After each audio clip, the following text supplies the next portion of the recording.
The Mike and Tony Show is intended for a mature audience. Listener discretion is advised. What's up, people? My name is Kendrick Kennedy. I'm owner at 212 Performance Gym. I'm here with Mike and Tony. Hey, great people, you know, bringing the community together. Love being here. Thanks for having me, guys. It's a Friday night. We are back at it. Baron Von Pierce. It's a snowy evening out all of a sudden. Stupid. In late It April. was like 84 degrees, like beginning of the week. Perfectly normal, right? Colorado. Dude, I'm really excited with the guests we got here tonight. Yes, I usually like kick to you for how your week was and stuff, but it's just really good to have Fat Trak back in the house. Yes, What's up, sir? brother? What's going down, everybody? Hey, why don't you slide back just a little bit there? More? Yeah. You good? Hey, there You you in there? go. There you are. That is a salute. How's it been, brother? Oh man, I can't complain. I've been blessed, man. You know, I've been working, teaching the youth. I'm in the middle school right now. Yeah. We're doing a music program. They're actually running their own label. And I just finished up an instrumental album that I'm releasing here on the 29th of this month. Lord willing. I brought it with me just in case. I got a couple Yeah. weeks I Oh, can leave, yeah. You know. Yeah, dude, I have a confession to make, Pierce, while we're all here. I'm just going to get it out. I love freestyling to your instrumentals. Do you? I do it all the time. I confessed on the podcast when you were here last time That's right. that Oh, yeah, I'm like a that's right. car. I'm like a secret. I'm just waiting one day to get that opportunity. I'm like that guy. Nobody knows freestyles, but like your beats are so sick, dude. Man. And they're fat, right? That's the Thank you.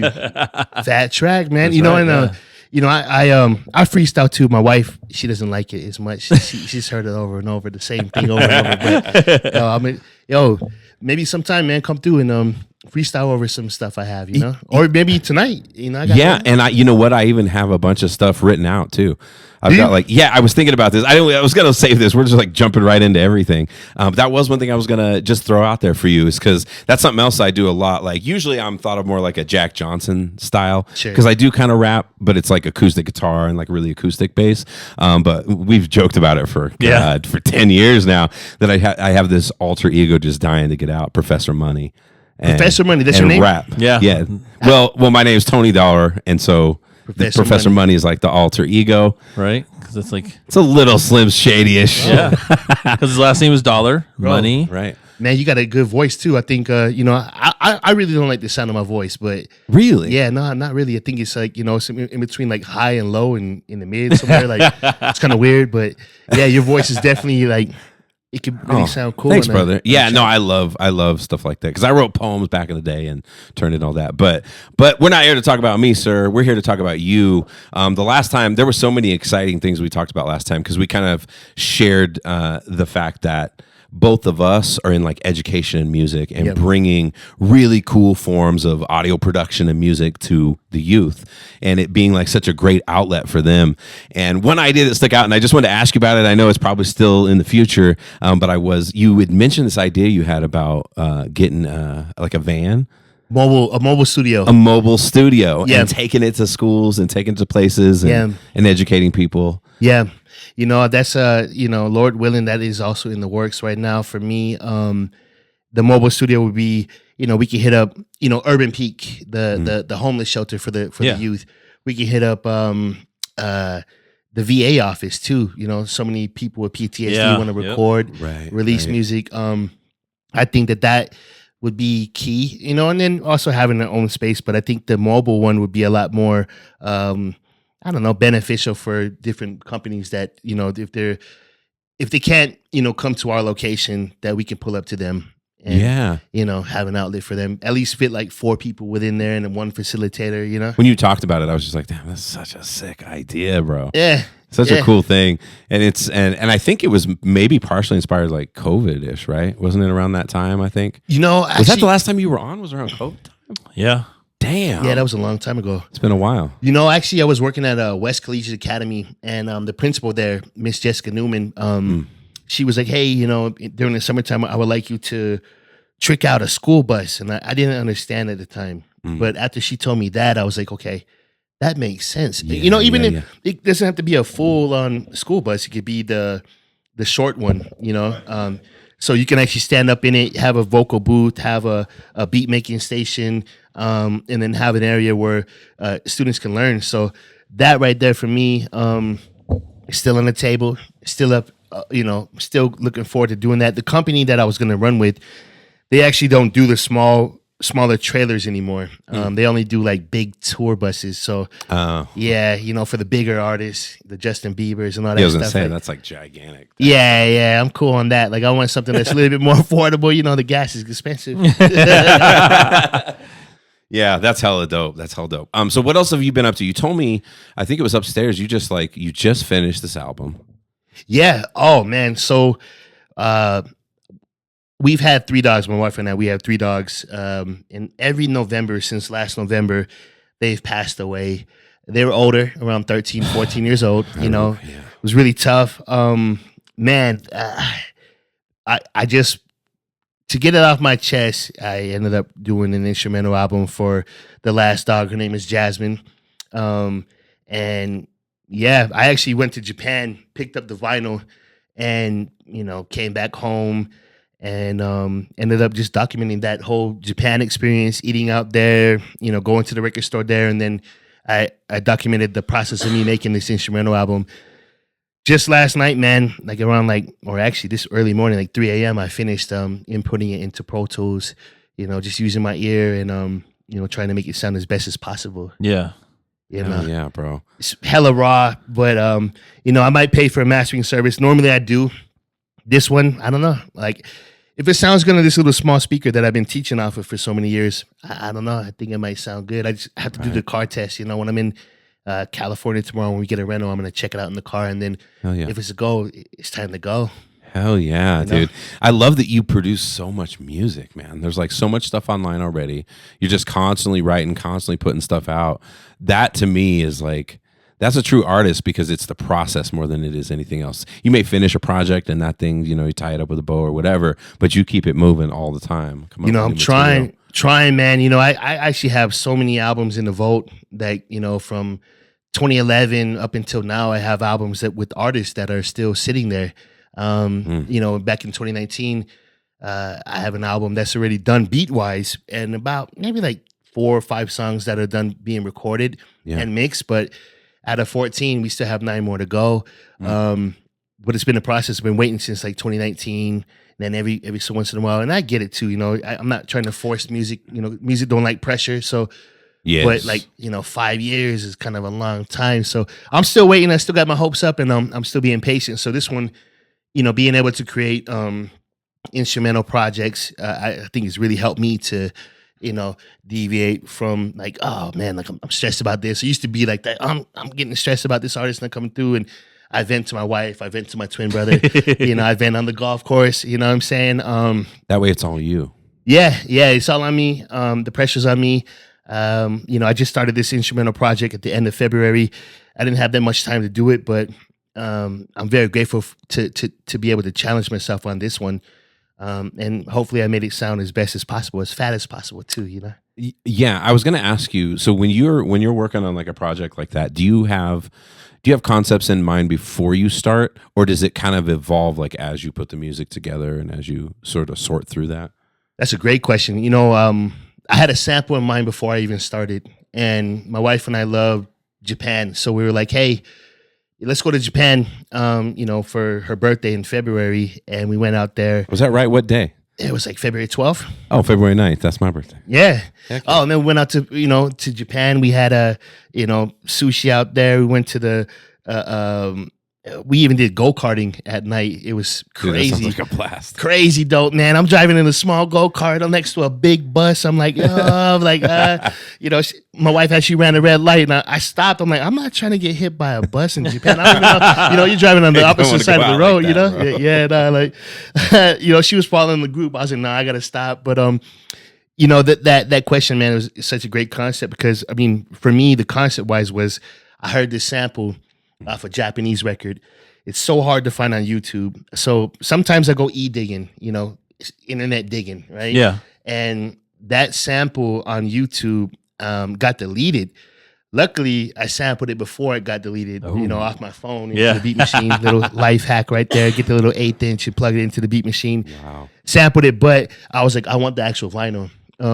It's also a hard vinyl to find out there, so it's one of the hardest. We went to 2 different places to get it, and man, they charge top dollar for that record. It's like $45 for one record. Jeez. Wow. And I'm like, yeah, like, all the records that I came back from Japan for, like, I want to say 10 of them was about $350. They take records serious out there. They love vinyl. And they won't even let you touch the turntable. They have to touch it. Oh, really? Yeah. So I was in the store like, hey, can you flip it to track 2 for me? And then I'm sitting down listening on the speaker. Can you switch it to track 3? Can you flip it? And then I'm like, okay, I'll pick this one. And then she put another record on. And then I went through like a whole stack, walked away with about, like 7, and then went to a different record store. Yeah. Shibuya. And I heard that sample and I was like, look, I've never really sampled anything off of Japanese records, Japanese vinyl before. That's one of the things that's fascinating to me about beat makers and producers. Yeah. Is there's that aspect, like, is me writing music and stuff, it's a different thing. You're just kind of coming up with stuff, but that's a thing. It's like it's something that if you're good at it, you're always super obsessed with that. Just like finding those specific things. We talked last time where you were trying to, I just know myself, I'm so impulsive, dude, but you were telling the story about you were trying to come up with, I can't remember what you were working on. It was a project, but you needed dark pianos for something. Oh, and so you were Marcus yeah, you said you were telling the story of playing video games, and then you were like, all of a sudden you ripped your headphones off and you heard it. But the part of the story that stuck out to me was it was like 3 weeks. I was like, bro, I don't have that kind of patience. That's crazy to just be like picky enough. I'd probably be like the first one. I'd be like, yeah, it's pretty good. You know what I mean? That's why that's why I don't make beats like that. Yeah, it definitely took about 3.5 weeks. And he, Marcus at the time emphasized, dark pianos, and that record was so crazy too. It went up and down. It was like you would never expect it at that one part. It was like about how like records are. Sometimes they have like a 6-minute song. Sometimes there's an 8-minute song. I believe that song was like 7 minutes, 8 minutes. Mm-hmm. And man, as soon as that part came on, this time around with this album, going through in Japan at the record store when the worker was skipping through the record, I heard bits and pieces. Okay, I could take that. Put it aside. Let's go and get another one. And that's how I ended up coming back and re-listening to the records. Like, okay, I remember this part. Like, I heard this one. I know this one has something here, but I didn't really mark it, and I didn't bring my portable turntable to the hotel room. But yeah, man, Hell yeah. I am super stoked. I mean, and I'm also inspired by like Jay Dilla. Like Jay Dilla made an instrumental album, like, from Japan Records too. I'm pretty sure Madlib has as well, but Jay Dilla really stuck out for me. I forget what it was called. I should know this. Shame on me. Yeah, but, it's all good. That's pretty dope, though, man. Yeah. See, and that's just something I love. And it's like, because I was telling you before that I work with DJ Chones. And so I kind of like hear his perspective all the time. But we like, sometimes at work, we'll do these like icebreakers. And it'll be like, name that tune, or what year did this come out, or who's the artist. And he just destroys everybody. And like, especially the ones where it's like short, where you just hear a blip of a song and you have to call what it is. People like you guys who do that shit all the time, you can dominate at those kind of like icebreakers because you know it immediately. You have really I don't know how to say it, like you've tuned in your hearing to be able to always discern like different things and little subtleties that most listeners don't catch. Yeah, tiny but they little feel things. it though. Yeah, that's the thing. That's the magic about what you guys do, is because you can hear it, work with it. You're like a surgeon and they're just putting it all together. But those of us who may not be able to identify what we're hearing, but we feel something when we feel it, and that's what you're doing, is putting that stuff together. That shit's dope. Man, thank you, man. And that's the most important, like technicalities. Yes, I love talking with producers. I love talking with artists. I love, talking about the samples and listening to other producers that have their own version of a beat or a sample that I flipped, or even the same drum break. I'm like, man, You're right. I know that kick. I use this kick in this song, or I use that sample in this That's song. remarkable. Yeah. You know what I mean? Like I had that same break beat, and I'm not gonna stitch on myself, or I'm not gonna stitch on them. But just the most important thing is, yes, what does it sound like? Because to the average listener, like I was showing my favorite song that I made off this album to my wife, and I was like, look, I freestyled the whole thing. I was just track muting, vibing with it. I didn't really have the time to like really put it into the Pro Tools and, you know, shave it out and format. I was just vibing off the bounce of it. But I was like, did you hear that one sound that came in at the end? She was like, I wouldn't have noticed it if you didn't tell me, right, you know? right. But it still sounds good, you know? Even with the kids I was teaching today, they were like, oh man, like the album sounds good. I'm like, how does it make you feel? You know, does it make you, does it sound full? And even this little tiny speaker, man, like the car test, this little speaker, you know, earbuds. They all sound different. Yeah. You know, but as long as it sounds good on one good of those, on everything. Yeah, it's most important. J Love Japan, that's what it was. J Love Japan from Jay Dilla. Okay. So I got inspired by that album too. I'm gonna go to Japan and get records, and you know, Hell yeah, dude, that is freaking dope. And then you're still working with kids and doing all that stuff. And oh yeah, man, you know, I'm with the organization called No Easy Props. I'm a program director there, and we are solidifying a space to teach the youth, you know, music production, songwriting, and I'm also a part of another organization called Each One Teach One with an artist, Il7, and we're at East Middle School right now teaching kids music production. They're actually doing a whole label. They have 2 songs done, 2 music videos done. They have their own merch that they pressed up. oh yeah, They made their own beat. They actually reflipped the Dear Mama sample and made a song called After School We Take the Bus. Yeah, you want to hear it? yeah, sure. I would love to. I was going to tell you too that Mike knows already, but we've got students at the school I work at right now, Lake Middle School. They're working on putting a new theme song together for us for our intro and our outro of our show. Word up. Yeah, because they same thing, dude. They're so into it and they really, really enjoy it. So you got a speaker here, right? Yeah. So what you could do is we probably just pull that mic off and then just hold the mic somewhere near the speaker. It doesn't probably have to be. Oh, there you go. Yeah. There you go. Keep it simple. Dude, Mike, this is exciting. We're going to hear a little bit of fresh music. Fresh. Not even released yet. Not even released. Yeah. You want to hear one of my favorite joints off the album, or you want to hear what the kids did? Whatever you want to play us, brother. Yeah. I'm down to listen to some dope music. I'm almost wondering if we should have that mic over by you or something like that and get you Well, he said he's going to move. Oh, okay. Yeah, I can hold it up like that if you want. Is that cool with you? Yeah, no, I'm just thinking about you being comfortable and being able to have the listeners still hear you too. Hear that awesome voice that you don't Right? understand is that awesome. Right? You know, I'm thinking about getting into voiceovers, maybe be a cartoon. There you go. You know what I'm saying? I've always thought about that too. I was gonna say Yeah, I've always thought about that too. Am I still good in the camera frame? Yeah, you're Yeah, good in man. the camera frame. You're good in the microphone now. Let me see. Where we at with the kids, real quick. Each One Teach One recording. So, excuse me. So here's After School We Take the Bus. They produced it. They wrote the song as a class, recorded it. This is awesome, dude. Let me see if I can turn it up. What's going down? It's always something. Then welcome to my world. Right? Anytime you want to push play, it don't work, right?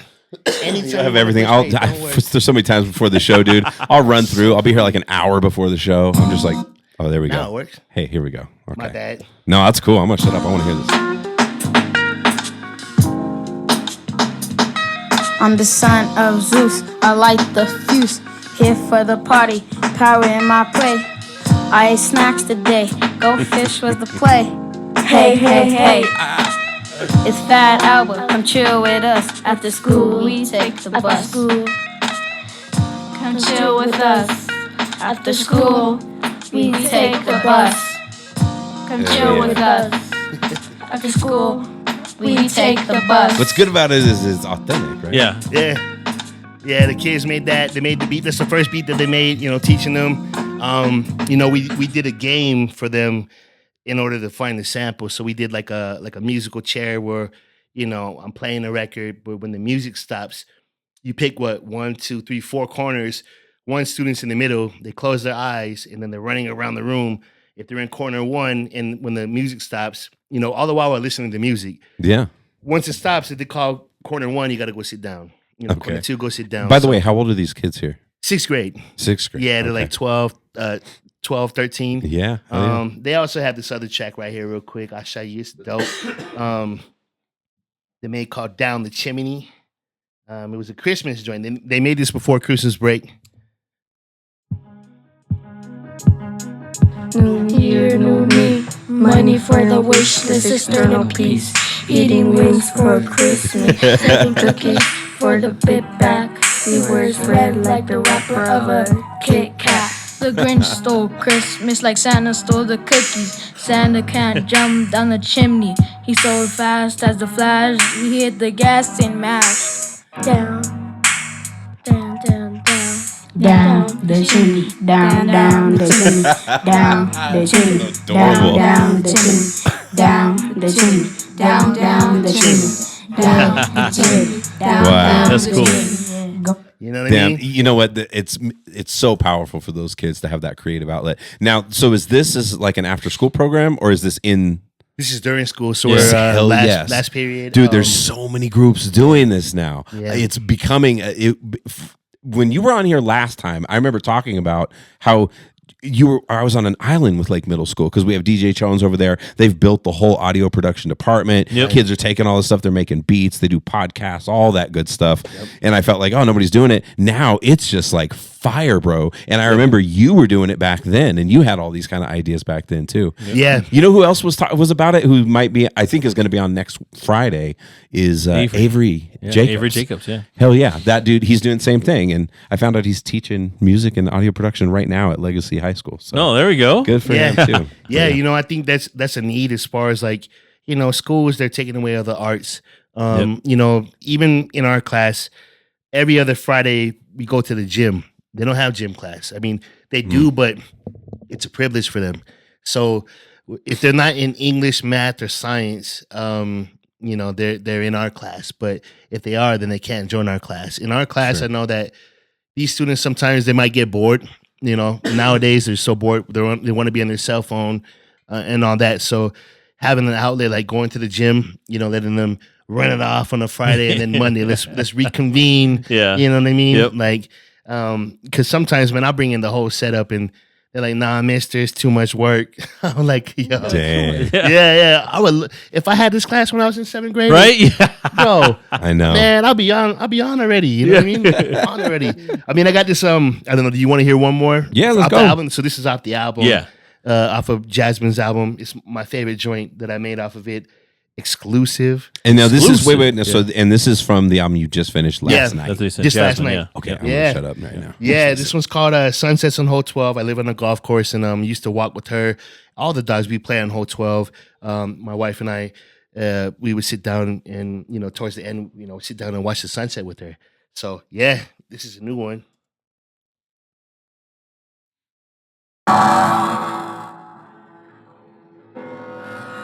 Hold on. And that is a bad example. What happened, baby? Technology just has this. It's going down. My speaker's acting funny now. That was not good. Uh-oh. Yo, man, I feel you, Tony, every time I'm trying to play something. Dude, I know. Yeah, you remember last time you were here? Yeah. Yeah, we had all kinds of crazy issues the last time. There we go. Put it a little closer there. Oof.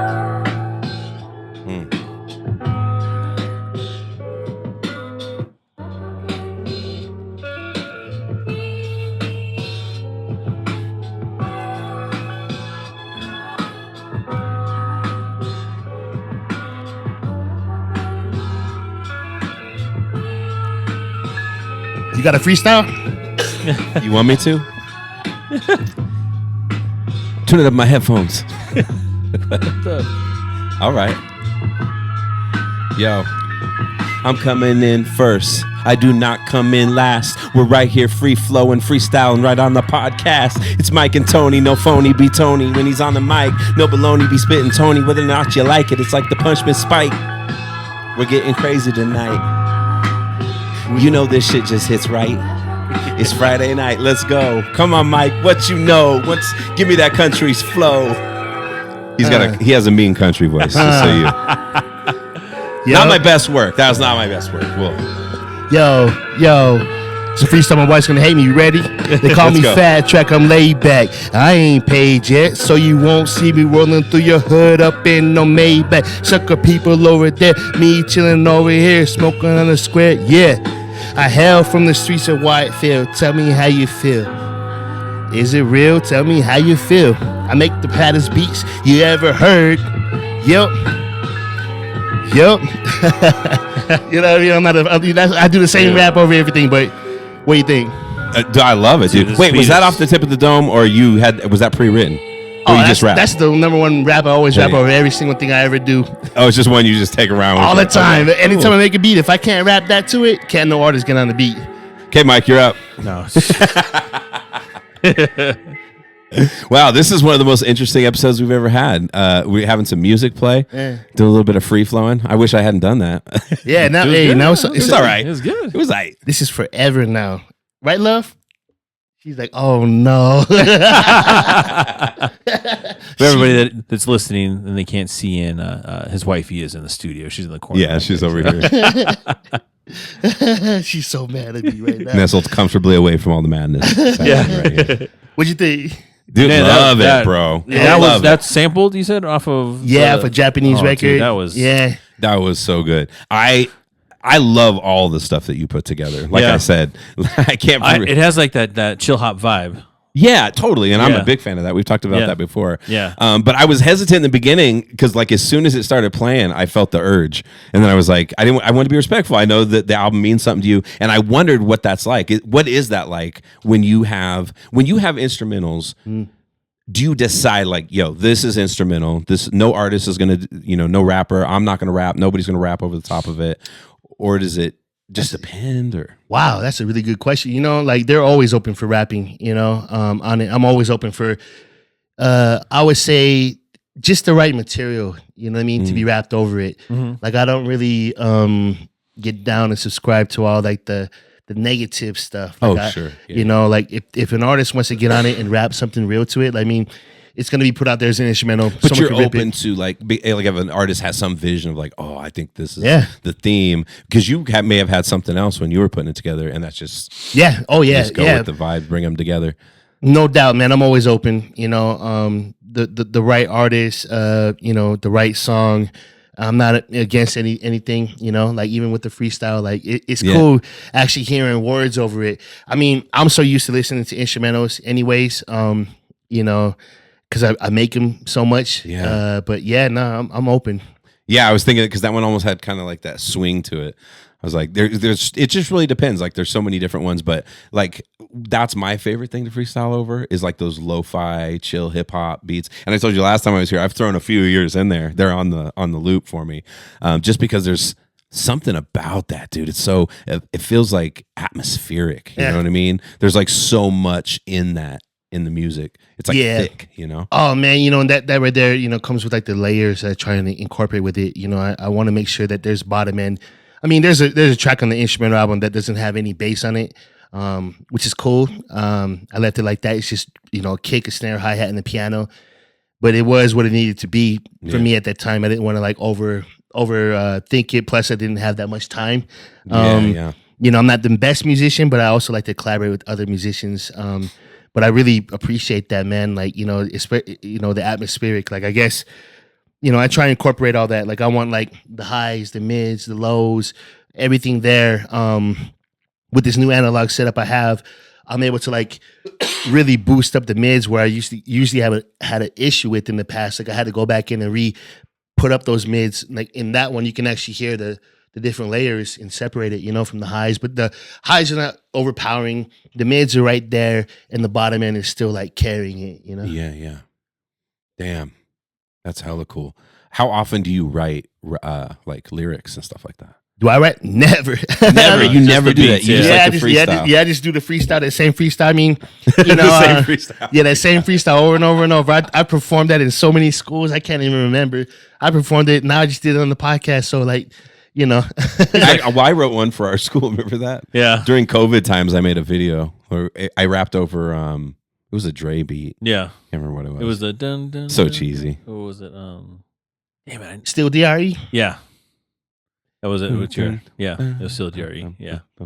That's a classic one. I mean, it's so simple too. If you look at it, Yeah. there's the So many of his, honestly. yeah, man, but it's full and it comes with like the whole, the mixing. And I would also say the analog gear.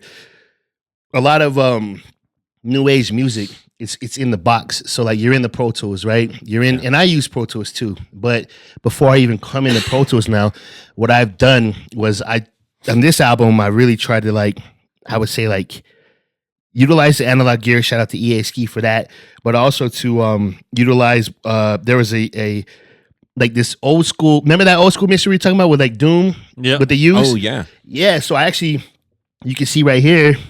So I have my analog gear right there, and then I use just that. Oh right hell yeah, there. that's that. Is that a Korg? No, that's the Roland Oh, VS you can put it in that 1880. little camera right down. Oh yeah.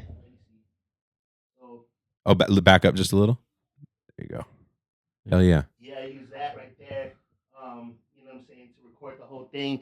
It was just straight up MPC into the analog gear, using the EQs and the analog gear, making sure that my ear was like your ears fresh. perfect on that. Yeah. You know what I'm saying? And then into that, and then after that, like I took like a 2-hour break last night, and then do it in the Pro Tools. Make sure that my Apollo was like dry, straight in the Pro Tools. I didn't even MIDI sync anything. I just pushed play on MPC. Started doing track mutes. Anytime you hear it drop, that's me actually pushing it. Yeah. Bringing it back in. Okay, don't mess it up. Don't mess it, you know. And I have 3 sets of studio monitors too. So like I had going through my bigs with my subwoofer, turned them joints off, went through my Genelex so I could hear like The lows. Yeah, like just like those highs and stuff. It's not, you can't really hear like the heck of lows on the bottom, but and then when I got tired, I went to my NS10s that I got from I believe they came Those from are pretty flat, right? Yeah, really flat. So like my ears had a chance to like regroup, and then I went to the next song. Yeah. Did the same thing over, felt it, did that. So it's just probably one of the rawest joints I've ever done. That's sick, dude. Yeah. You know, I got one more if you want to hear one more. Let's go. You want to hear one more? Oh yeah, Cheers. yeah. That's what I'm not what you're saying here no for. to this, brother. That's what you're here for. We're talking your music, bro. It's exclusive right here. You know what I wish we had done before though is I wish that I had gotten. We could have had him all lined in and everything, and really had. Oh yeah, through the Yeah. Next time. no worries. Yeah, next time, man. No, I really appreciate y'all for having me, man. Like coming back, man. Dude, just love what you're doing in the world. Like we always, when we haven't had, we've kind of had a spell here for we haven't had guests for a lot, but we're pretty picky about like who we have on. Yeah. It's got to be somebody doing something cool in the world. Something. You know what I mean? Unless you're Mark the Couch guy. Yeah. Oh, And you're just here actually, for funny. I gave a shout out to y'all, or like a referral on what is it, The Voyage Denver. They might reach out to y'all to do an interview. Huh. Oh, So they just love did an that. interview on me yesterday. Oh, nice. Typed it up. So they said, do you have anybody dope that's doing something for the scene? I was like, yeah, the Mike and Tony show. Hell yeah, brother. Thanks. Give me your website. Appreciate you. Let's You go. know how it works. Let's go. Let me see this. Hey, this one's straight up raw. Like at first I was making this joint. My wife was like, my wife's best friend and her, they were doing their nails. I think she's doing her nails right now, but we're working on the album cover. Yeah. But man, her best friend was like, "Oh, this is so calm, it's so peaceful." I'm like, "Man, this is straight up raw hip hop. What are you talking about? This is like Mobb Deep type joint." You know what I mean? This one, man. Let me see. Please. Now look at that. Anytime I want to do it, you see how it does it? You see how you doing me, man? It's probably me, brother. I'm sorry. That shit follows me around. Anytime I'm trying to do something. Okay, now you want to act all funny on me. I do have a Bluetooth speaker there. I don't know if that's probably not That's probably nearly as Bluetooth, good. too. Yeah. Yeah, this joint, man. This is a common theme with me. Like anytime I'm trying to play something that's dope, like they don't want to. That's hilarious. That's like same as me, right? Mike knows this. There we Here go. we go. Yeah. All right, let's go.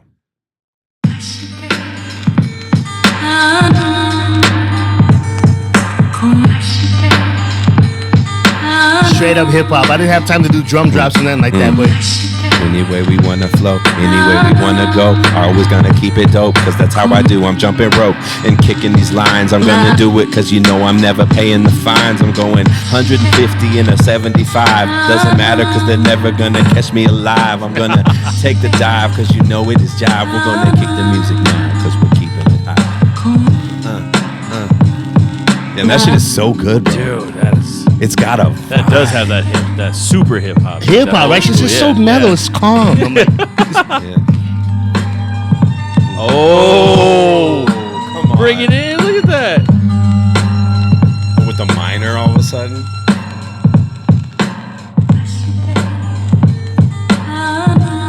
you know what I mean? Oh, Yeah, dude. Straight up, you can hear like Mobb Deep. I mean, I can hear like Tupac on this, Kendrick, You know, J. and- Cole, Nas. And if you want for the show, I can. If you want to send me just even clips of it, if you want to, Yeah. I can patch it in and just sync it up, Oh, so bro. that they'll hear a better quality. Since we're just kind of going into the room. Yeah. If it sounds good like this, it's cool. And if you want to, like, hey, brother, can you send me snippets? I got you. Word, we'll know do what I mean? that. That sounds perfect. You like that? Oh, dude, that one. Hell yeah. yeah. You know what I mean? Like, so yeah, that's. So how many songs are on this album? I have 10, but I'm working on another one. This one I had a trouble with the bass. I was just getting back into the beat making aspect of it, and I don't know if I was tired at the time, but you know the 808s wasn't hitting too good. I have Felix Passport playing on it, but I also reached out to, and it's phenomenal. Like it is like. Y'all want to hear that? Yeah, brother. Keep coming. Let me show you, man. This one might make the cut. It might not. This one's really exclusive. I have 10 so far. If I do this one, it'll be the one I'm talking about with Felix playing on it. It'll be 11. Okay. This is for a project with me and AO7 that we're working on right now. But this was the first beat that I made after she passed away, or when she was still here.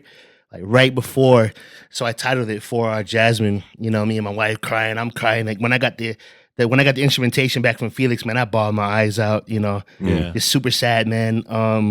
But here, let me take out the bass real quick, the 808 bass line, because I have a real live bass coming on it that I'm gonna actually work on. But this one is definitely epic. My twin brother actually sent me the sample. This one's not from Japan. This is like an African type of singing chant, and Okay. he sent it to me on Instagram, so I dug that, put it into, you know what I mean, put it in the beat machine. It was like, look, let me go ahead and see what it does. So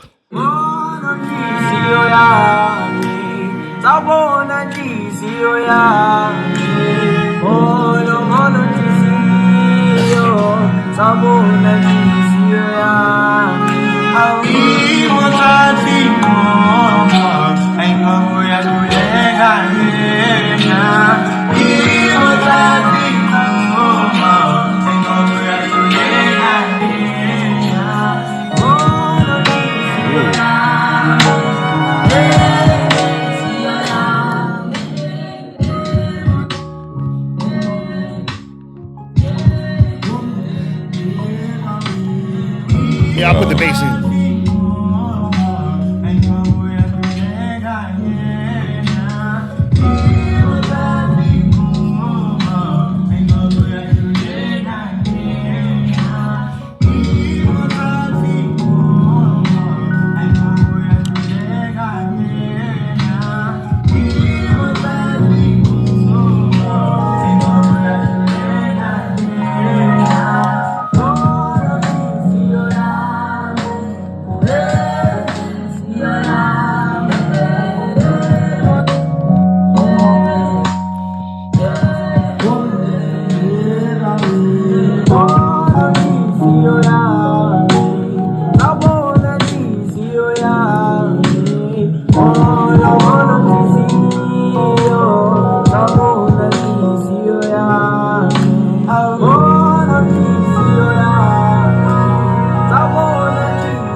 Yeah, man. Damn, dude. Yeah, it's just missing that bass. So I like, have no, and I know, and honestly, with all these, I want to hear these in a good pair of headphones, direct line in, like hear the actual beats themselves.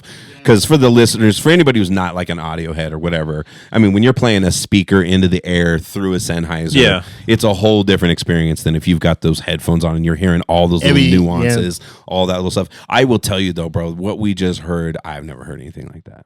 no, I've never heard anything like that.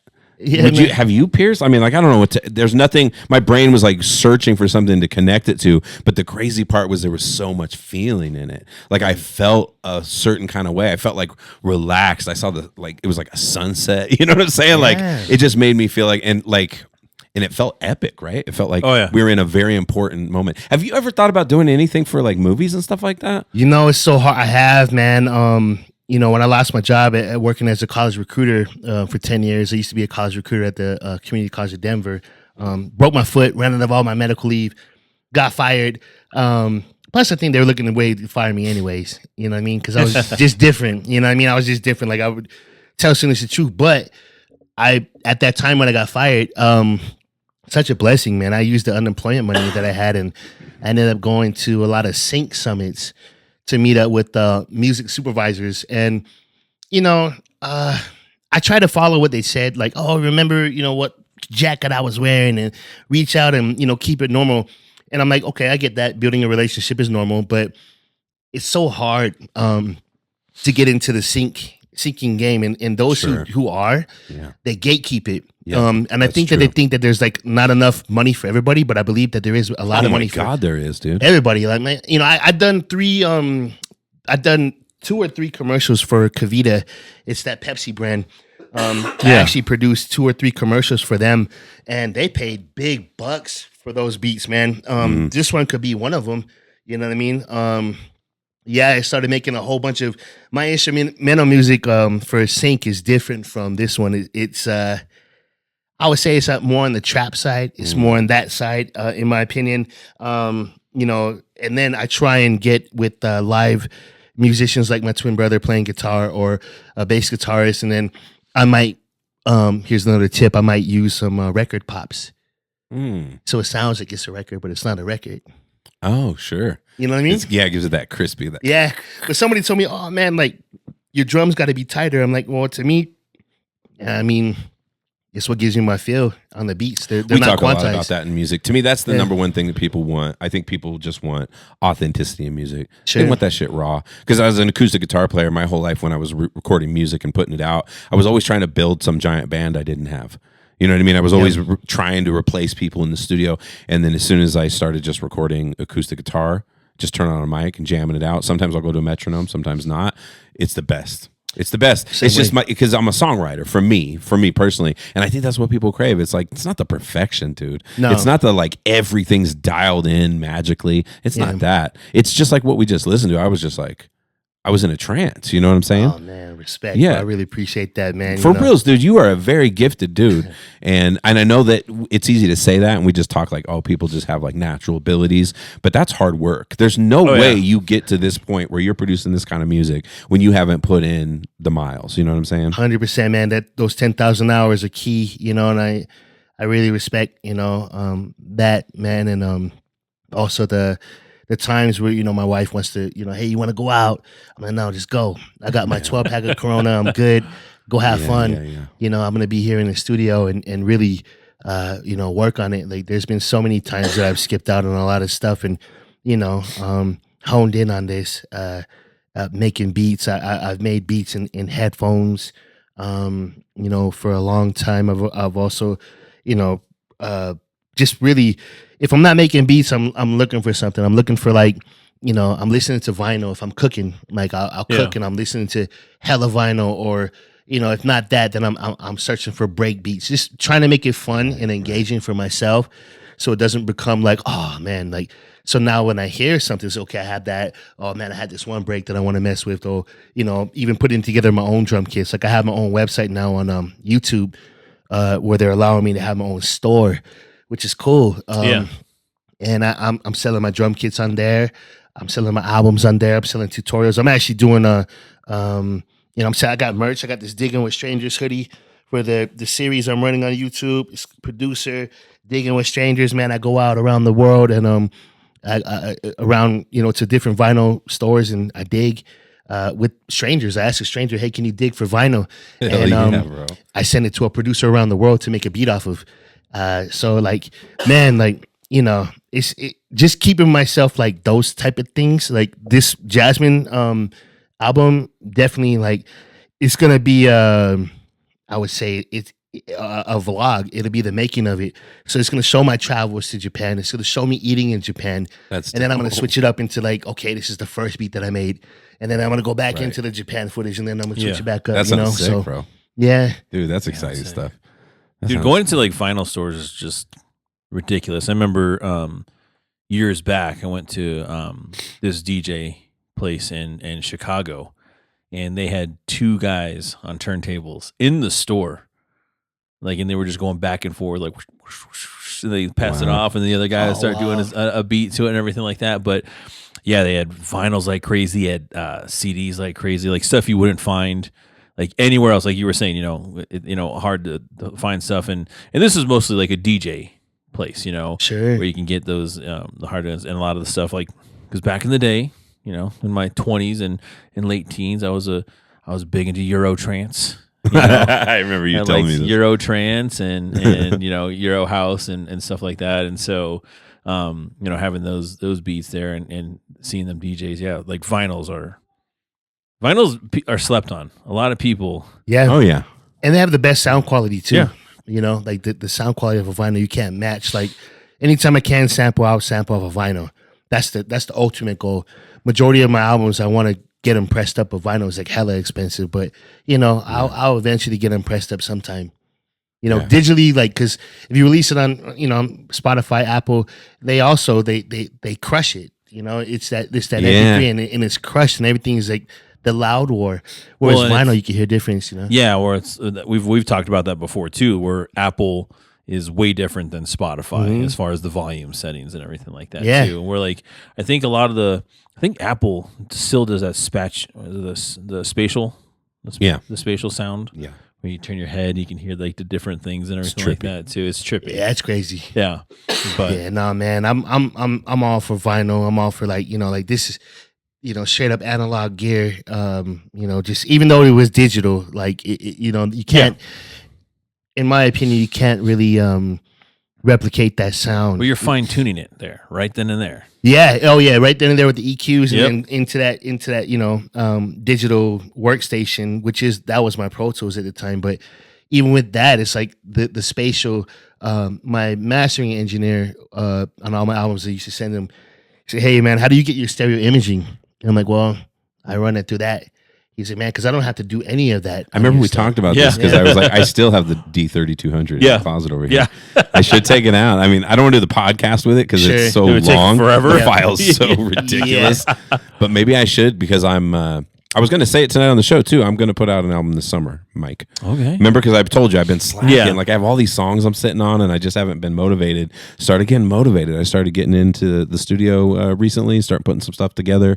But what really excites me is this idea of like maybe working with you a little bit. Yeah. Like if you've got some beats and stuff or any ideas, I would show you some of the stuff I'm working on, and like kind of my vibe is like a really acoustic reggae kind of influence vibe. Love it. Yeah. But I just feel like it would be really fun. And that Professor Money, man, he's just been dying to get out, bro. Professor Money, where you at? Well, that's what we when we play golf, we like to listen to a lot of hip hop and reggae. Yep. And when we play golf too, so yeah, reggae. Dave's into that too. Yeah, for sure. Yeah, I love reggae.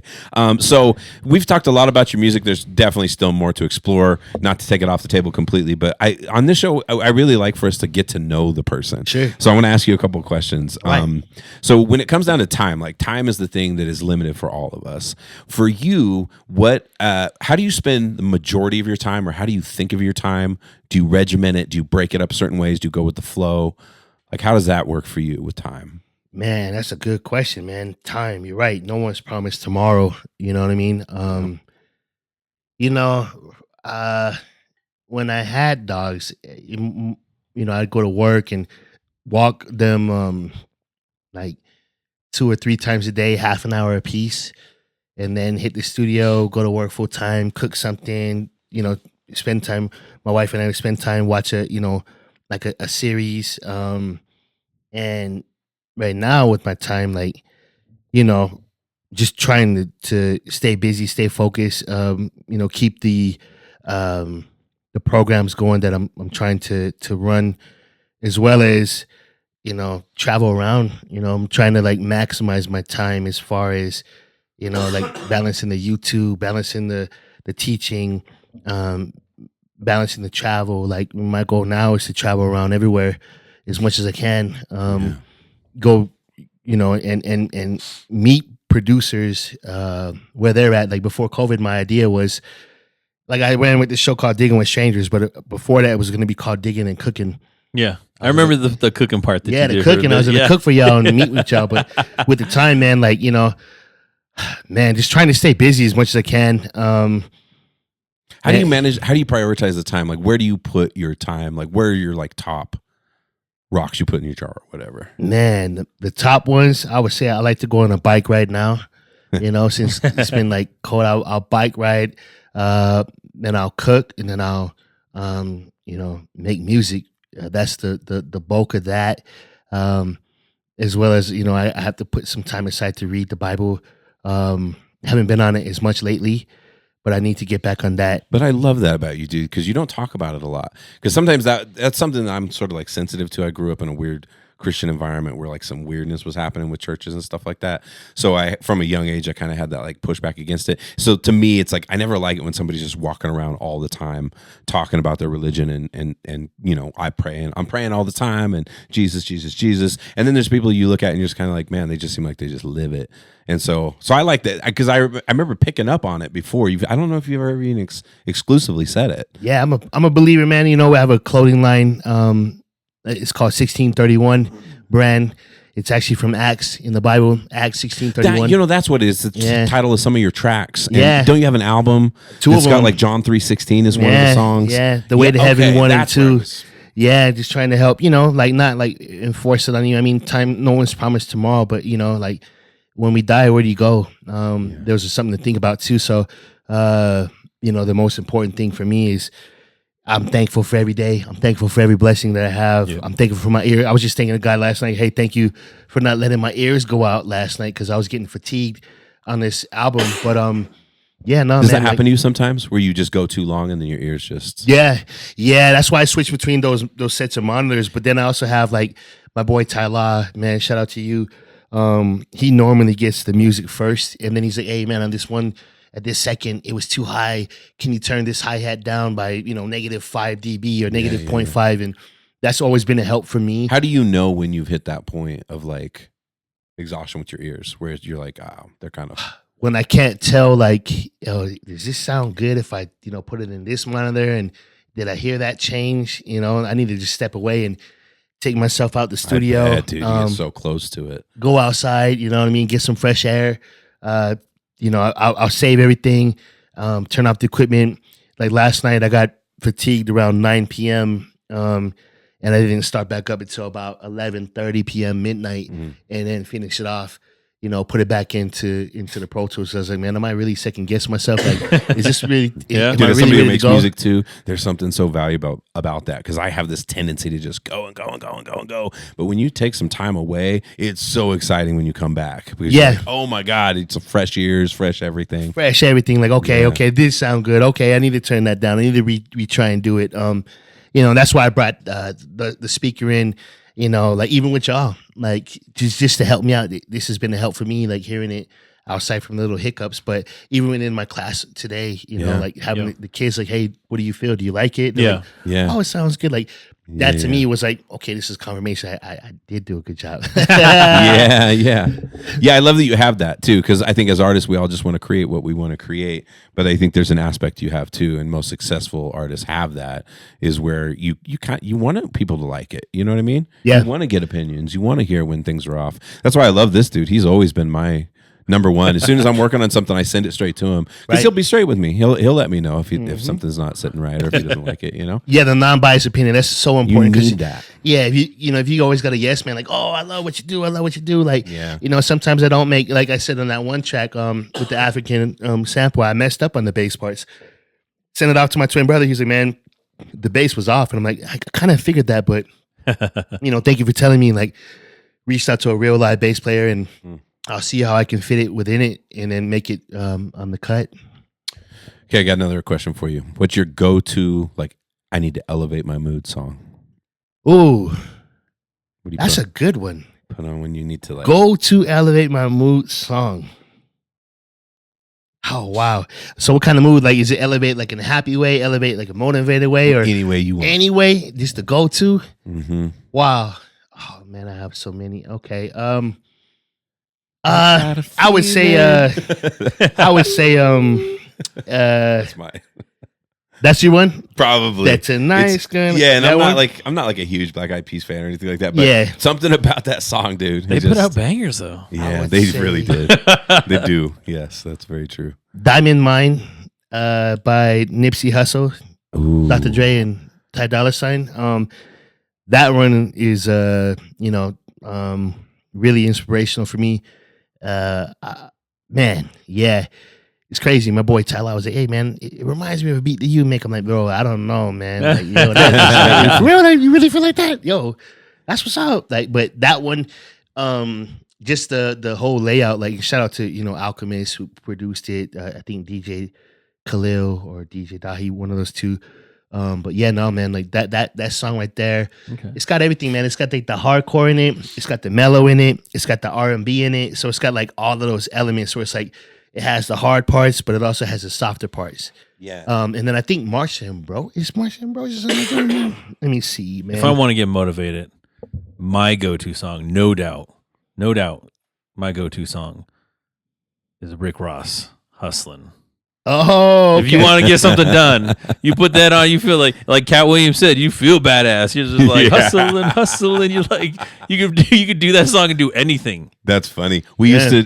It's funny. Our reggae band, Despicables, back in the day, we used to every time we'd have like the smoke at the beginning of the show. Oh, that's your and opening. then that Yeah. would be every day I'm hustling. hustling. Yeah, and then we'd come out like this, and then Yeah. the music kick in. But, so, like you said, you literally can do anything to Yeah. that one. That one just that's a good one, Mike.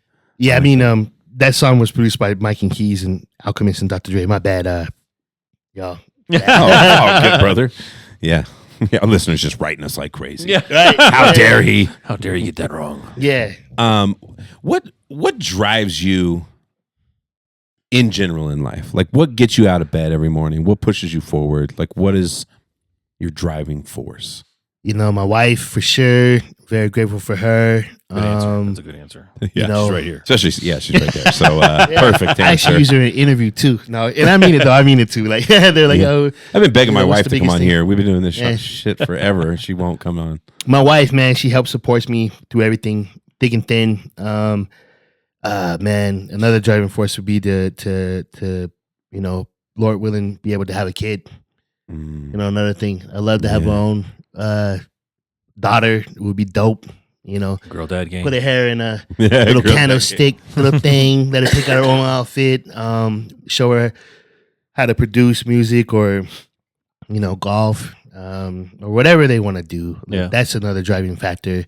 Another one is to, I'm saying, just be an inspiration and help be a positive, I guess, a positivity for other people. Like I'm on We need more of YouTube that. and.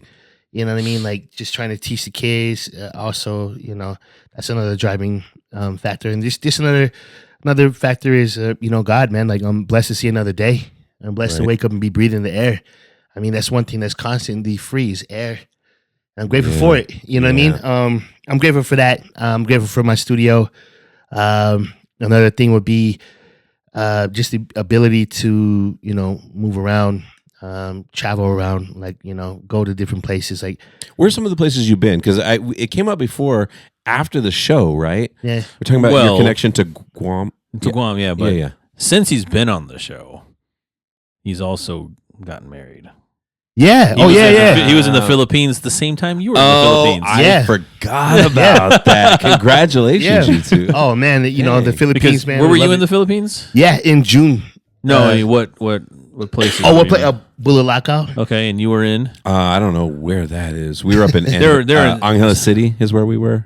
It's like up You know where that up northish kind of Up Yeah, north? they were in the south, like in the Pampanga beaches is where- areas. Yeah. where they're at. Yeah, no, man. I love the Philippines. We actually got gifted some land out there. That's what you're. I remember. Yeah, you That's saying that. it's a incredible, wedding dude. gift. So gonna go try and that's another factor. Building something out there.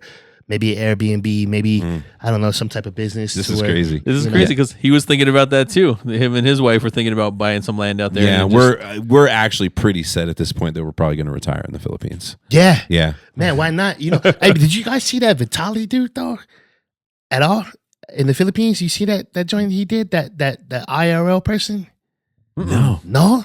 Oh No. man, Fill this us in. dude, What's going on? this dude, man, like he went around doing like I had to research it myself. Oh, Vitali, he's the YouTube guy. Yeah. Okay, He's gonna got go it, to got it. Philippine prison for a minute. Oh, really? Yeah, What did he do? Bro, he was doing like a vlog where he was harassing people in the streets. He was taking the security guards' hats and running. He was taking he tried to go with their gun, and they were being nice to him. But yeah, man, and bro, he just got arrested like last week. But I'm like, man, that's crazy. I mean, why would you want to mess around in any other country?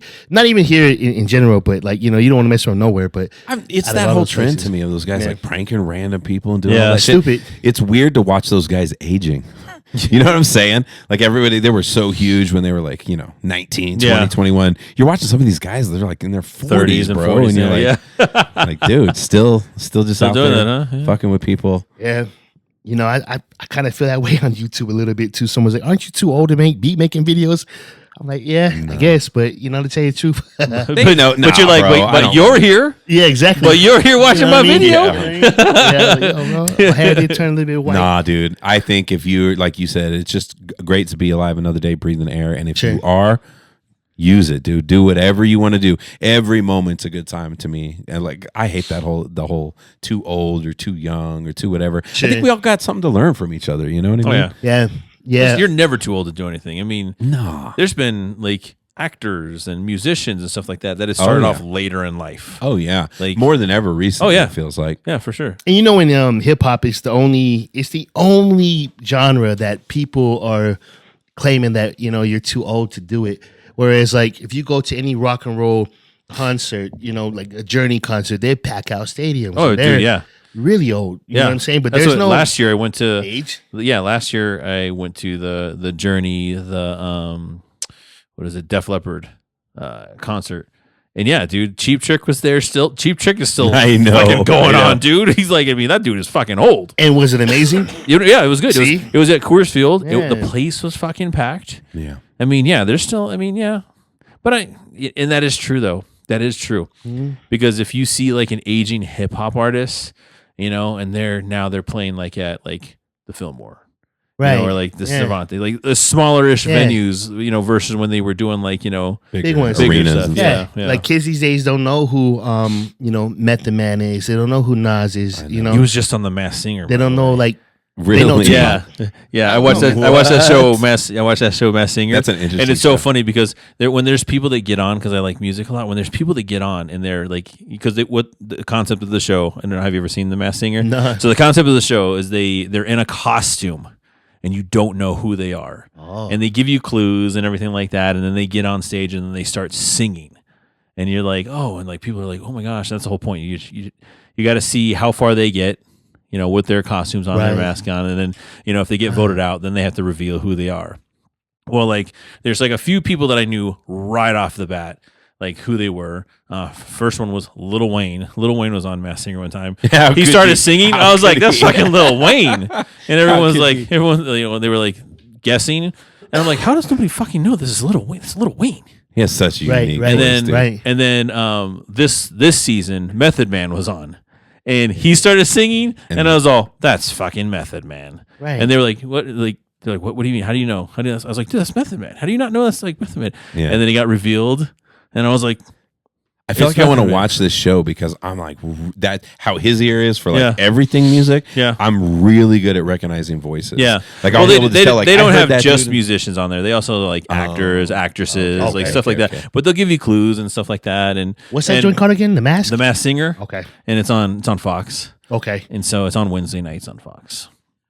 Yeah. But no, It looks interesting. It's a cool show. You get to hear like they'll sing different genres that are like not like if it's like an actual like singer, they'll sing like a different genre than what they're normally. Well, that's into. actually to pretty throw cool. you off. T-Pain. T-Pain was the very first season, and he was the season winner. I guess that one too, right? By the way, I knew it was T-Pain because I've heard him really sing. Like people fuck around and say like, clown him "He's so bad. auto-tune. He's just auto-tuned." No, T-Pain can really fucking sing. He really can. He has a really good He has voice. a great singing voice. Yeah, he has a great singing but voice. because that became his thing, He went everyone with it, thinks yeah. he can't Ran sing. with the joint. Yeah. I didn't know that. But yeah, he was on The Masked Singer and he won it, and everyone was like, "T-Pain can sing." Like, yes. If you actually listen to T-Pain, yes, he can sing. That's dope. Yeah, Respect to T-Pain. and respect to T-Pain too because he just finally got onto Coachella this year. Oh, that was his first time. He's never been on Coachella. That's Really? crazy. Yeah. Yeah. You would have That think like is buy you a crazy. drink would have been out on the Coachella. Yeah, but and this all is his that first stuff time like he was that. out there, and he was like in a steampunk gear and all that stuff, and it was pretty cool. And his crowd was ridiculous. That's like dope. if you look out, and it was just like sea of people. You're just like, oh my That's god. cool, man. Yeah. You know, like, yeah, man. I just hope that, you know, hip hop, like, I mean, look at this, like De La Soul, Nas, Yeah. Nas with DJ Premier, Mobb Deep, they're coming out with albums this year. Oh, are they? So hopefully Okay. it could help, you know, with the culture. I believe that all the hip hop and actually the conscious or backpack music is coming back.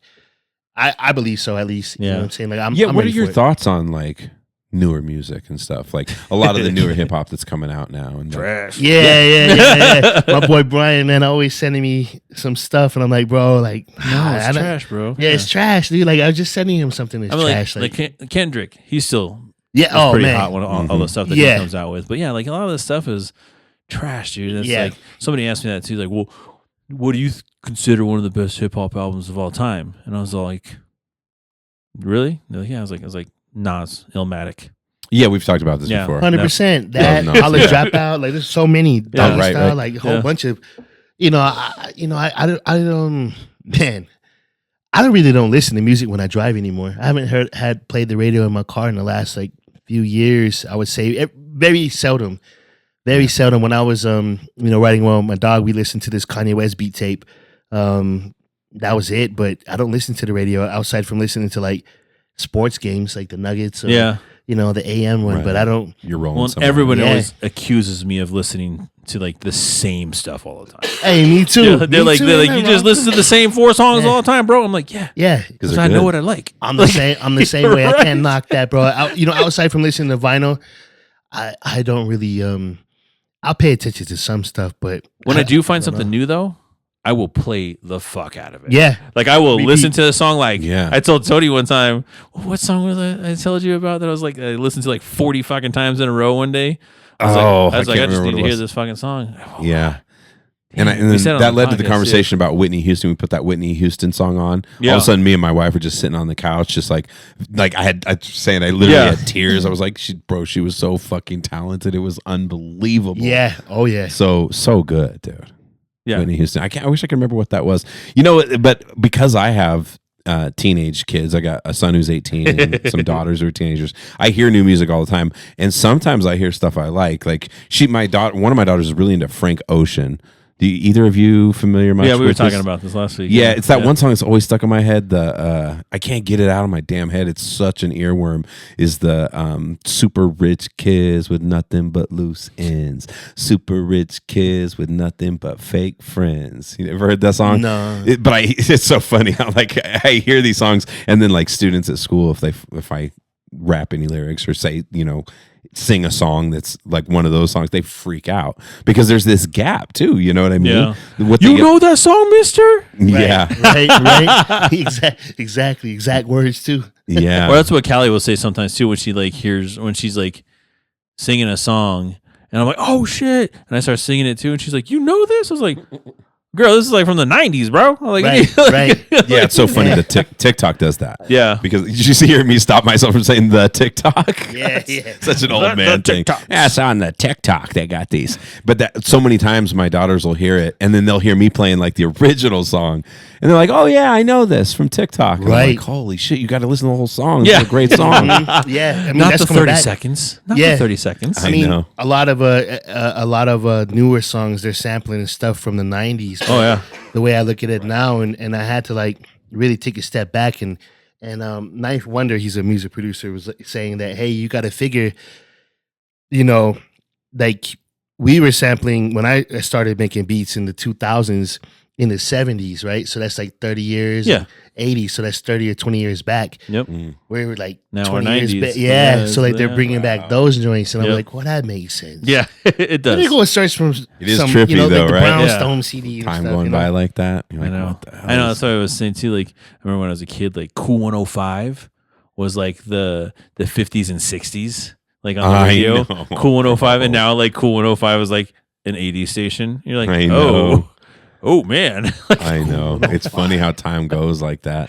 I still remember, and what's scary is how long ago it was. I remember first hearing Pearl Jam on the classic rock station and being like, oh my God. Now Pearl Jam's an old ass band to these kids. They have no idea who No that band idea. is. Yeah. They don't even know they know Tupac, but they don't know like No. Nas. I love busting my students out because they got shirts. They're always walking around. Nirvana shirts. Biggie, or yeah. they got Tupac or Right. Nirvana or something like that. And you're like, what's your favorite song? Yeah. Yeah. And then I know with Nirvana, that's one that all the kids are wearing all the time. Yeah. Usually they have one song locked and loaded because they know that they might get asked by an old person. Teen Spirit. Yeah. It's always Teen Spirit. Every single thing. You're like, come on, guys. Especially if they're wearing an album. You know what I mean? Yeah. And it's not on that album. You're like, hold on. Yeah. It's weird how so much of that stuff has just become like stylized. You know what I mean? Yeah. Though those of us who lived through those times, I mean, those decades were heavy, man. Like those songs have meaning, like the cultural impact, everything that was happening. And now you see kids walking around munching on a Talkie. You know what I mean? Watching YouTube Nasty shorts Takis. or TikTok. What the heck is that, man? That's gut dude. rot. Spicy Cheetos, man. Dude, that Takis. is- What the hell? Talkies. You don't eat those spicy Cheetos and Takis? I like spicy Cheetos. I don't like Takis though. Yeah. Man, get them. Extra sodium on that Yeah, shit, dude. bro. Like, Takis. goddamn. People Nasty. literally get jacked from those Talkies. The kids who eat too much of them. You know what I mean? Nasty, bro. Those things are And nasty. what's what wild is these kids walk around with it first thing in the morning. They're Yeah. eating Talkies for breakfast. Yeah. You're like, come on, dude. Like, I'd be done. My day's over, bro. If I'm eating Talkies first thing in the morning, Yeah. the amount of spice and bullshit. It's so funny because I remember when I was a kid, like you'd go to the school store and you get some sticky buns. Oh, yeah. You just, you get sticky buns. You have a soda with it, like a Surge. You remember Surge? Oh, my yeah, God. Surge. Yeah. I remember Surge. Surge I forgot and about some sticky Surge. buns. Holy shit. Not to Yeah. date us. bro. Yeah. Wow. What's been interesting on our podcast, too, is that, like, as we've aged, Mike, our demographic has aged with us. Yeah, that's it's true. pretty funny. It's like always, like, whatever our age group is, that's like our main listeners. Probably because people can relate, I guess. Yeah. Is what the thing is. 100%, man. I'm looking at my YouTube analytics too, and like I don't really have too many youth. Mhm. I have a lot of like 25 to 40 around that age. Yeah, well, the truth is like, think to hit that youth demographic, I think we'd have to be putting out some bullshit we're not interested in putting out. 100%. You know what I mean? That Because I and watch the shorter. stuff my kids And watch. shorter. Shorter, Way yeah. They shorter. don't pay attention. Yeah, they don't pay attention to nothing, dude. Mine is No. all long form content. Like as soon as YouTube Yeah. was like, hey, you have unlimited. I'm like, Somebody looks at Fat Trak's like YouTube is like 13 minutes. Yeah, 13 minutes. No, No. No, I got 38-minute videos now. I'm No, like, I'm just saying though. Even though they're like 13 13 minutes, takes me too no, long. I'm not listening to that. Way too long, man. Way I'm too more, long. that's like Callie. She likes fucking YouTube shorts like crazy, and she doesn't even watch all of the YouTube short. She'll watch like a minute, like 15 seconds of the YouTube short, and be like, Yeah. That's crazy. like, Dad, did you? Yeah, you didn't- You're not gonna watch the whole thing. Like, right. it's only a minute long, bro. Like, Yeah. It's got to be having Dude, an impact on They them. go crazy over watching. Like if I showed them a documentary on YouTube, and they're like, "Oh, the 30-second ad popped up. It's only 30 seconds, y'all." Do you have YouTube Premium? They're like, "No." I'm like, "Well, stop complaining then." Stop complaining. You know what I mean? Damn. Yeah, it's got to be having an impact on kids' brains and the way that they think, and like, just like everything is just like immediate Now. instant. gratification. Everything's instant. Everything's got to be instant. There's no. That's why we don't have any. We really don't have young people listening or watching our podcast. Just so you know, I don't know if you ever look at that stuff. No, yeah. But we don't, like, young people don't give a fuck what we're talking about over here on the Old Man Show, which is why it's interesting. But we do get a little traction, like when we had the girls on, or like when we had Jaden and those guys on. Yeah. Because then, but for them, I think it's This is our friends. It's the spreads to their friends. And Yeah. a whole bunch of these kids at school. Oh, he's on a podcast. Yeah. Hey, tell your son to listen to me. Right. I should make that a requirement. In order to pass the class, you got to follow me on YouTube Yeah. Oh, there you go. and like all of my videos. Extra credit. Yeah. Yeah, You yeah. gotta like Go like all my videos. at least watch at least 30 seconds. Of Yeah, the- exactly. Well, what is it? Well, what is it? How much does it count towards your? Because someone can't just go in there and like watch like 30 seconds. I think there's like a Oh, a set for the time. ads. Yeah. They got to watch the ad or click on the ad in order for you to get paid off that. But like YouTube's changed so much, man. Like it's crazy now. any video that's a year old, Uh-huh. they subtract that from your watch time hours. Oh, really? I started noticing. I was like, how come my hours keep going down each month? Yeah. And those are from a video I released a year ago. Oh. So like you have to keep on reposting. New And if you content, notice that yeah. people repost like either they Whoa. do new content or they repost their older content, Uh-huh. that's why. Oh, okay. Because they're not getting paid off that old content no more. Oh. It's kind of jacked up. Weird. Yeah, man. And then, in order to get like into that into getting paid off ads, you need 4,000 hours. Yeah. Man, I reached that so long time ago because I've been on YouTube since like 06 or 07 when Yeah. it first started. And yeah, that's you know, early, bro. yeah, I was like one of the first on there. So like, they man, they don't track any hours from 2012 and before. They stopped that like a long time ago. I'm Yeah. like, man, what kind of bullshit is this, y'all? Like, man, should I be grandfathered in? I helped out so many people get beat machines and gave tutorials and beat making videos. Like, but nah, man, I'm like I'm a relic now, I believe. People are just now finding my channel. Like, how come I just now finding your show, Digging with Strangers, and Yeah. it's a dope concept? Or how come I'm just now seeing about you? I'm like, I don't know. I think I'm getting shadow banned by YouTube. I think I am. Damn. And that's the thing, you never know with that shit. No. You can never tell. The kids know all these little tricks with TikTok. They're always explaining to me like different things that you do. Like if you spam somebody's page or whatever, there's like all these things that'll just take you out the algorithm. But it's Right. really it's interesting for us because most people who listen to our show only listen. Like we have a video aspect and we put it kind of all over the place. Most people don't. But like if you look at our episode videos or like even the longer ones that are like 7, 12 minutes or whatever, like little clips, those do not get nearly as many hits as all the shorts. No, the shorts, yeah. When Oh, we yeah. clip up Yeah, the for shorts sure. and throw those up, they get so many Yeah. hits. It's Well, the thing on I was reading like this whole thing about the algorithms on TikTok, and yeah, you can't spam like everything. You can't go through and like. So you have to like watch the whole video. Mm. You have to like go from the bottom up. I guess is what it is. So you have to share, save, comment, like. That's the algorithm. So I think it's the same thing with like YouTube. Like, share, and subscribe. yeah, so you have to like share it with somebody, Yeah. right? Then you have to save it, and then you have to comment on the page, and then like it, and that's like the algorithm that gets you like pushed out to like the the For You pages or whatever, the actual like the general right. homepage where people can catch you. Yeah, man, it's nuts, man. People can make a living off it. I'm not hating on it. Like, I'm grateful to have a store on there. Finally, I have my own little website, merch and stuff. I can sell my albums directly to the customer. But I don't know, man. Like, it's I don't know. It's a trip to me. Like as much because it's a lot of work. Y'all know. You do a podcast. putting If together you're the gonna audio, do video. YouTube for a living, that is going It's to be work. your life. It's your life. It's Yeah. your job. You're making content. You're doing nothing but videos. You're doing Right. nothing but editing. And then that's your life. All Yeah. the time.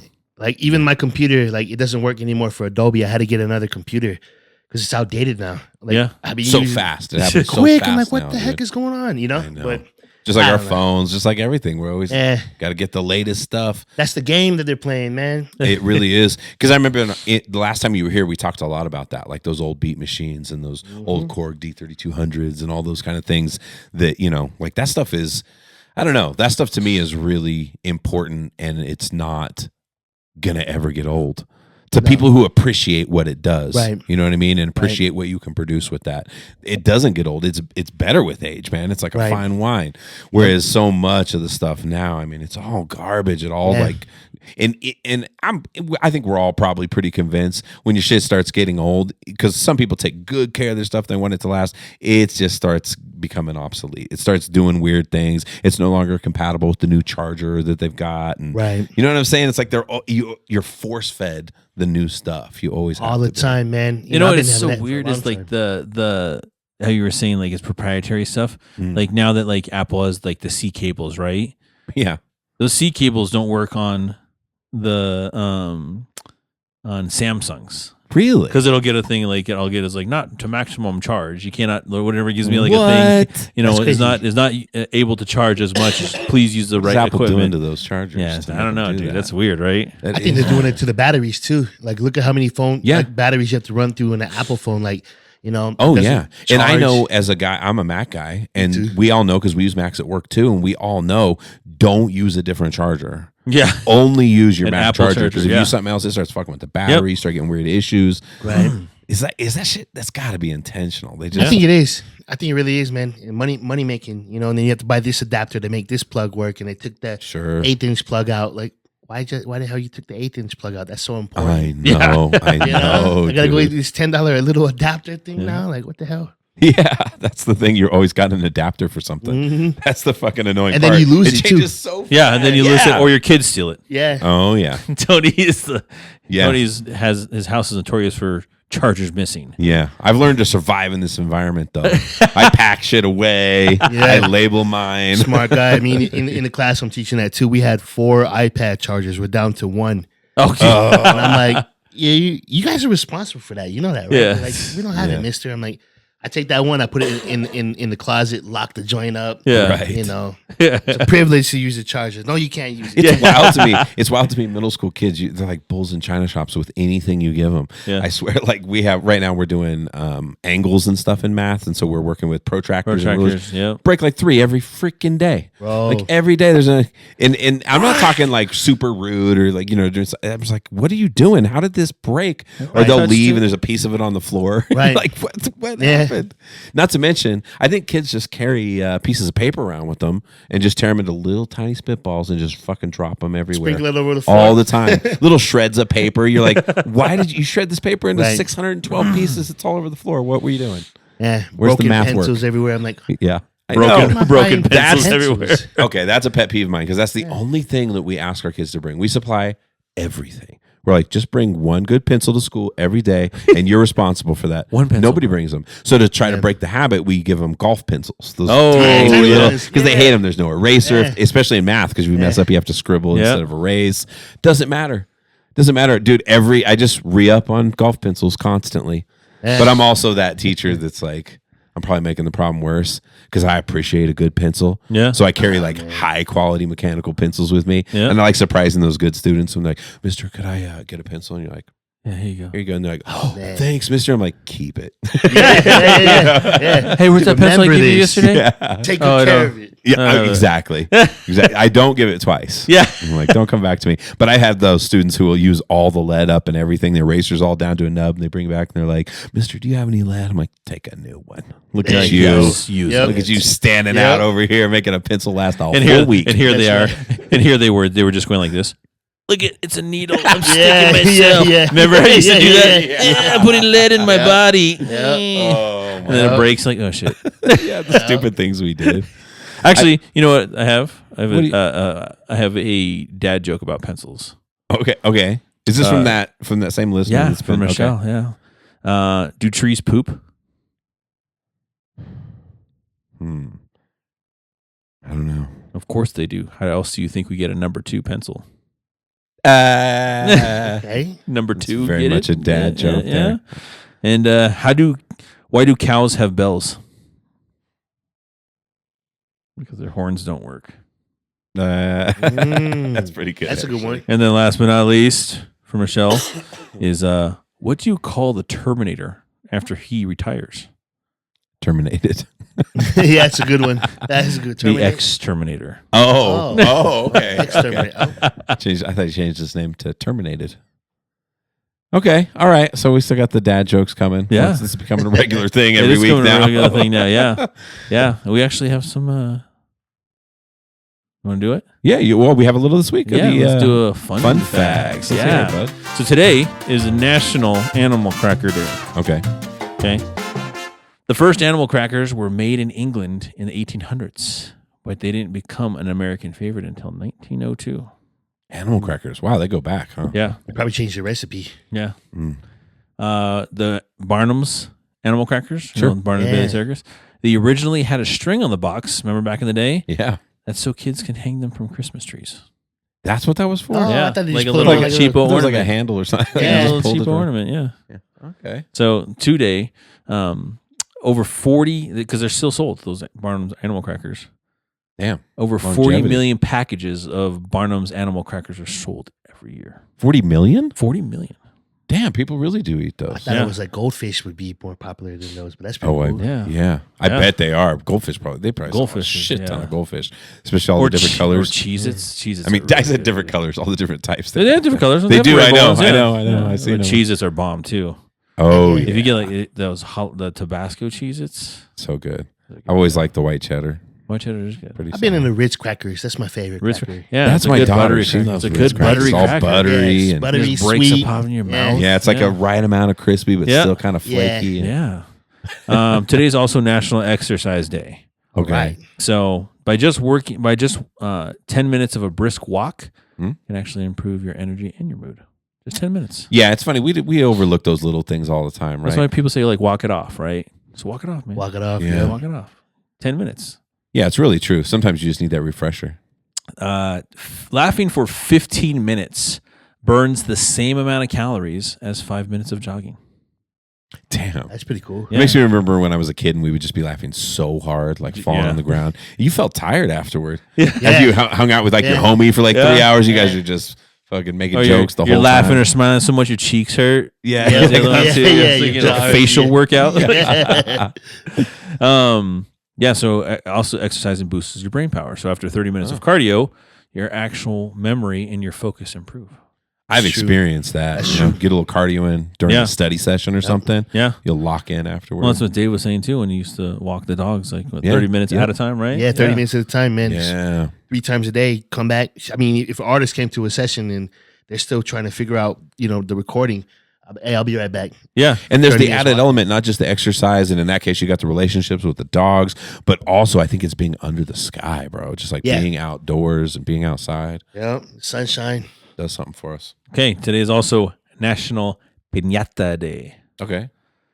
Piñatas actually they originated in China, Wow. not Mexico. Really? I'd never. Yeah, Marco Polo brought What? the idea back to Europe, and then it made its way back from Spain to Mexico. That's crazy.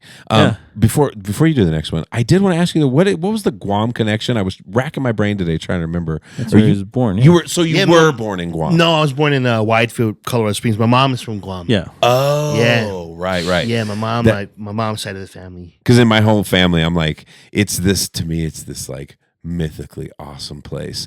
So because we stayed in the Philippines, we were in the Philippines for like, I don't know, a month and a half. A month and a half, yeah. Yeah, a month and a half. So I got real used to everything there, the vibe there, everything. We were traveling home. It was a nightmare. It was during that weird glitch that happened. The where cybersecurity thing. cybersecurity Yeah. breach or whatever. So all flights just like grounded all over the world there for a little while. So we got stuck and we're in Manila of all places. And so so we got stuck there. I was grouchy as shit, dude. It's very rare that like somebody I don't know can tell I'm pissed off, but I was like showing too much attitude as being a bad example. I was just not my best self. So irritated. Then 'Cause Tony hadn't smoked for like a month. oh, yeah, right. Because Oh, that's the other thing. You did smoke the whole time in the Philippines because you don't play out there. No, I hell would no. not mess around with that in the Philippines at all. Just because you'll end up in a jail. Like what's his name? Vitali. Vitali, yeah, be hanging out with him. That's how that shit goes. So anyway, so we're tired, we're exhausted. We had a layover in Guam. Something got messed up because we got out of there so late. We missed our thing, and they were like, "Sorry, you're gonna have to stay overnight." And I was like furious. And I was telling the story to Mike. I'm like listening to these people tell me there's nothing they can do, and that our whole family's just gonna have to wait. And plus, I got to get back to work, so I needed like a day or two to recover. And then I started looking out the windows, and I was like, dude, okay, I'm place is cooling off a beautiful. little bit. I'm cooling off a little bit. Then we go outside, and it just hit me, bro. I was like, this place is beautiful all around. Like we were able to walk all over the place. It was just, and then what was crazy to me, it was like this beautiful place that wasn't overcrowded. Yeah. There was like so few people there, and it was really familiar because we'd been in the Philippines, and there's a lot of Filipinos there as Yeah. well. And then we found out that weed was legal there. Is it? It is. They haven't been to Guam since 2015, 2016. I didn't know. Yeah. Wow. And so all So that you got time. you got some weed. So we got a little bit of weed. There was a shop right down the place. Everybody was cool with it. I was like, bro. felt like Colorado. I was just Yeah. like, and so to me, my family makes fun of me because to me, I want to go back so bad, dude. I just had that experience after. It was just the timing for me coming off like a shitty flight and all these problems. And then you land. It's just this absolutely beautiful place, nowhere to be, nothing to do. And so it's just like it imprinted on me. Yeah. Oh, And bro. so, dude, Guam is amazing. It is amazing, man. Amazing people. I mean, the Philippines too. You know, my grandpa is from the Philippines. My grandma's from Guam on my mom's side. Okay. I knew I wanted to sort this out. Okay. Yeah, my dad is Cool. from Germany, and his dad is from his mom is from Germany, and his dad is from Virginia. Wow. So his mom's German. So I'm a mutt, man. And my great grandpa from my mom's side is Chinese. Yeah. Throws that in right at the end there. You look like you have a fun fact. You're just dying to get out No, of there. Guam is about 30 miles long Yeah, and 4 to 12 miles, depending on where it is, wide. Yeah, It's tiny, huh? You can go around the island and Yeah, you know, it's a size. It's roughly 3.5 times the size of Manhattan. Holy crap. yeah, so small but Beautiful. beautiful place, man. Yeah. You know, People were so nice there too. But no, it was dope having you on. The Always. music. Yes. This time with the music and you're able to share it. It was Yeah. amazing. I'm Hell glad yeah. that we got those exclusives. Yeah, absolutely. I would say Thank you, keep guys. doing what you're doing with those kids, Don't man. stop, dude. Because those kids are you can tell that they're liking it and they're doing big things with it. And don't stop So, being authentically you too. Putting out music all the time, writing all the time. Not just because it's good for you, but it's good for the world, brother. You're Oh, bringing man, a lot of thank joy you. to all of us. So thank you. Yeah, no, I'm inspired, man. Thank y'all, man, very much, man. You guys, this has been an awesome day, all around, man. Yeah. appreciate it. With that dollar, Yep. it is a wrap. Cheers. Hell yeah.